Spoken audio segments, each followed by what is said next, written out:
오늘 잘못한 버스에서 내려야 합니다라는 제목으로 주신 말씀 전하겠습니다. 예전에 제가 군대를 전역하고 제 동생과 둘이 제주도를 여행했던 적이 있습니다. 저에게 제주도는 멀리 있는 섬, 쉽게 갈 수 없는 곳, 신혼여행지 이런 이미지를 가지고 있었는데 비행기로 약 1시간만이면 날아가서 닿을 수 있는 아주 가까운 곳이었습니다.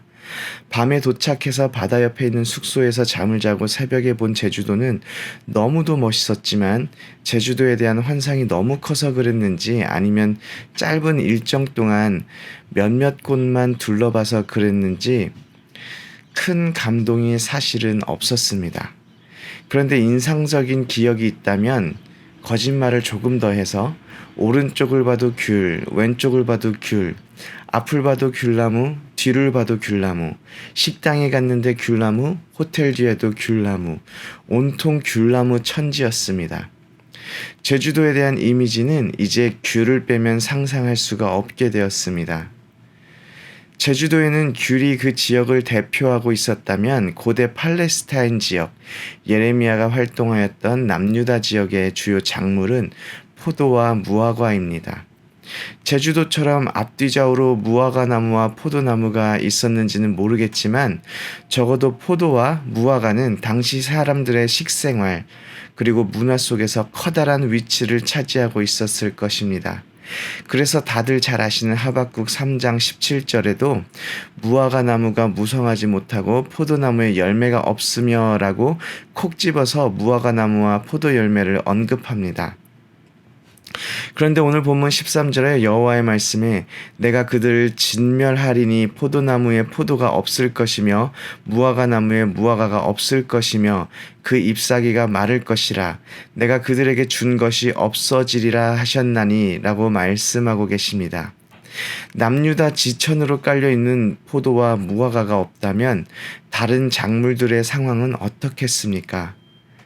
극심한 어려움을 경험하게 될 것입니다. 이러한 하나님의 심판 앞에 유다 백성들의 반응은 우리가 14절에서 살펴볼 수 있는데 그들은 이렇게 이야기합니다. 우리가 어찌 가만히 앉아 있으랴 모일지어다 우리가 견고한 성읍으로 들어가서 거기에서 멸망하자. 어차피 죽게 될 것, 어차피 멸망하게 되는 것이라면 견고한 성에 가서 거기서 다 같이 멸망하자고 이야기를 하고 있습니다. 재미있는 것은 유다 민족들은 자신들이 멸망하게 되는 이유를 정확하게 알고 있었습니다.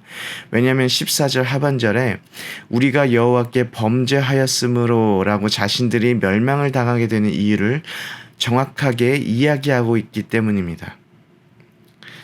어떤 사람이 부산을 가기 위해서 버스를 탔는데 그 버스를 타고 가다 보니 창밖으로 보이는 이정표들이 좀 이상한 것입니다. 그래서 자신이 탄 버스를 확인했는데 그 버스는 부산으로 가는 버스가 아니라 강릉으로 가는 버스였습니다. 전혀 부산과 상관없는 지역이지요. 그렇다면 그 사람이 해야 하는 일은 무엇일까요? 계속 강릉에 가는 버스에 앉아 있으면서 아이고 내가 버스를 잘못 탔네 부산을 가야 하는데 이렇게 한탄만 하고 있다면 변하는 것은 아무것도 없습니다. 빨리 버스에서 내려서 다시 부산으로 가는 버스를 타는 것이 그 사람이 해야 하는 일입니다. 유다 백성들이 자신들이 여호와 앞에 범죄하여 멸망을 당하게 되었다는 사실을 알게 되었을 때 그들은 무엇을 해야 할까요? 이제까지 살아왔던 삶의 모습을 빨리 버리고 돌이켜 여호와 앞으로 나아가야 합니다. 여호와께 나아가 빌어야 합니다. 회개해야 하며 여호와의 긍휼하심을 구하고 신실하시고 인자하시며 사랑이 많으신 여호와 하나님께 자복하고 죄로부터 돌아서야 합니다.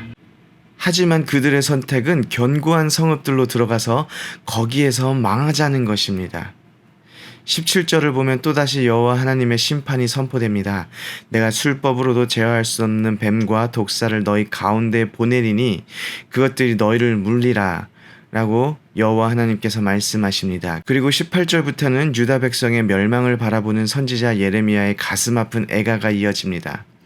유다 민족들에게 선포되는 하나님의 심판의 말씀을 들으며 예레미야는 내 마음이 병들었다고 말을 합니다. 자신이 민족이 앞으로 받게 될 심판이 예레미야의 마음을 너무나도 아프게 만들었습니다. 포로로 끌려간 유다 백성들은 19절을 보며 심히 먼 땅에서 여호와께서 시온에 계시지 아니한가, 그의 왕이 그 가운데 계시지 아니한가 라고 부르짖고 있음을 예레미야가 말을 합니다. 이것이 무슨 의미입니까?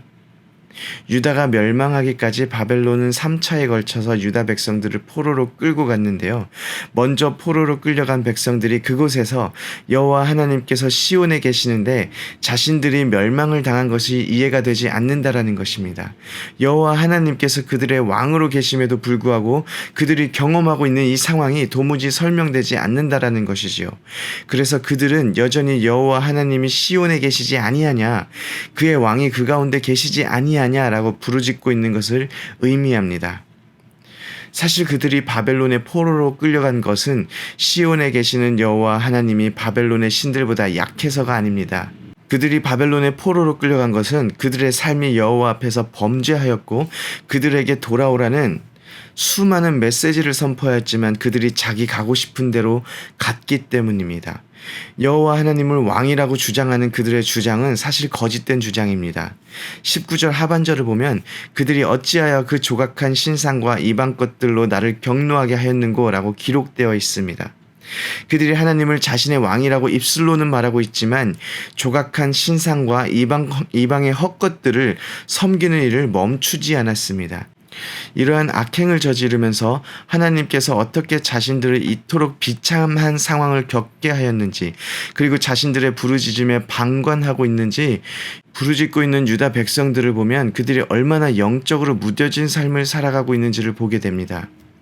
유다 백성들을 보며 우리는 우리의 모습을 점검해보고 돌이켜보아야 합니다. 잘못된 곳으로 가는 버스를 모르고 타서 잘못된 곳에 가게 되면 이것은 억울한 일입니다. 하지만 잘못된 곳으로 가는 버스를 알면서도 내가 내리지 않아서 잘못된 곳에 도착하게 된다면 이것은 억울한 일이 아니라 어리석은 일입니다. 우리가 살아가다 보면 본의 아니게 잘못된 곳으로 가는 버스를 타게 되기도 합니다. 하나님께서 원치 않는 삶을 살아갈 때가 생기기도 합니다. 넘어질 때가 생길 수도 있습니다. 그런데 하나님께서 우리에게 원하는 삶은 철저하게 완벽한 삶이 아닙니다. 애초에 그런 삶은 우리가 살아갈 수 없는 삶입니다.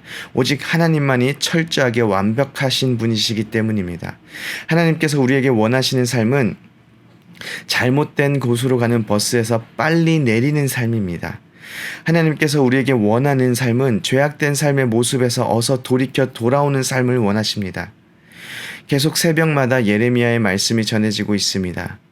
이제까지 끊임없이 하나님께서는 돌아오라고 말씀하고 계십니다. 어쩌면 우리는 같은 메시지가 반복되는 것에 지겨움을 느끼기 시작했을 수도 있습니다. 그럼에도 불구하고 하나님은 오늘도 여전히 우리에게 돌아오라고 말씀하고 계십니다. 그만큼 우리는 여호와께 돌아가지 않기 때문입니다. 입술로는 유다 백성들처럼 여호와는 우리의 왕이라고 말하면서 우리의 마음의 왕자에 다른 것이 차지하고 있기 때문입니다. 우리가 살 수 있는 방법은 잘못된 버스를 탔다는 사실을 알았을 때 바로 내리는 것입니다.